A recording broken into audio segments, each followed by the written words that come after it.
தேர்தல் ஆணையம் இன்றைக்கு வாக்காளர்கள் தினமாக இன்னைக்கு கொண்டாடிட்டு இருக்காங்க. அதோடு முக்கியமான இன்னொரு நாள், கழகத்திற்கு திமுகவுடைய பொய் பிரச்சாரம் என்ன? தமிழக வெற்றி கழகம் புதிய கழகம், இளைஞர்கள் மட்டும்தான் இருக்கிறாங்க. அது வெறும் ஒரு ஃபேன்ஸ் கிளப் அப்படின்னு நம்ம தேர்தல் எதிர்நோக்கும் போது ஒரு பொய் பிரச்சாரத்தை உருவாக்கிட்டே இருப்பாங்க. ஆனால் இன்று நிமிர்ந்து சொல்கிறோம், தலைவர் வழியில் 2700 ஒன்றிய செயலாளர்களும் நகர செயலாளர்களும் வார்டு செயலாளர்களும் தலைவரால் உருவாக்கப்பட்டு இங்கு அமர்ந்துட்டு இருக்காங்க.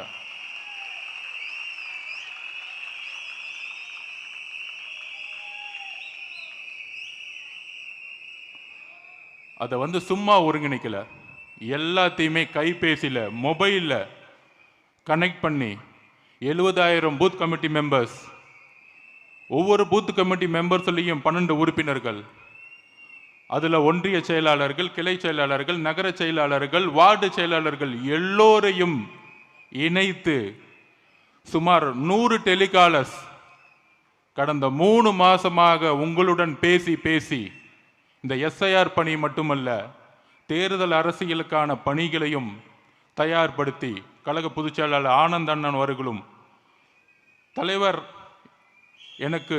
என்னை நியமித்த பொழுது தேர்தல் மேலாண்மை அந்த பொறுப்பில் தேர்தலை வெற்றி கொள்வதற்கான ஒரு பேசிக் ஸ்ட்ரக்சரை உருவாக்கக்கூடிய இடத்தில் என்னை நியமித்த பொழுது இந்த எதிர்கட்சிகள்லாம் சொல்கிற மாதிரியே எனக்கும் ஒரு டவுட் இருந்துகிட்டே இருந்துச்சு.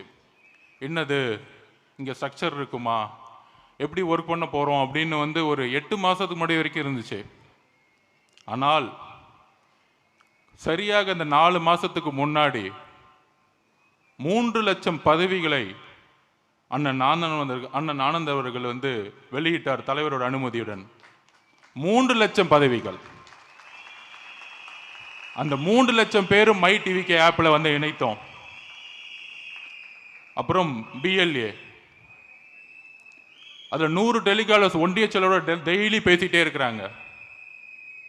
கிளை கழக செயலாளரோட, மாவட்ட செயலாளரோட வீடு வீடாக எப்படி செல்லணும் எஸ்ஐஆர் பணிக்கு அப்படின்னு பார்க்கும் பொழுது இந்த எஸ்ஐஆர் பணி இருக்கே எனக்கு ஒரு மிகப்பெரிய அதிர்ச்சியை கொடுத்தது. பொதுவாக திமுக அதிமுக எல்லா கட்சியிலையும் பிஎல்ஏ மீட்டிங்ஸ் போடுவாங்க. அதில் கிட்டத்தட்ட பார்த்தீங்கன்னா 60,000 பேர்னா ஒரு 20,000 25,000 பேர் தான் மொத்தமே இருப்பாங்க.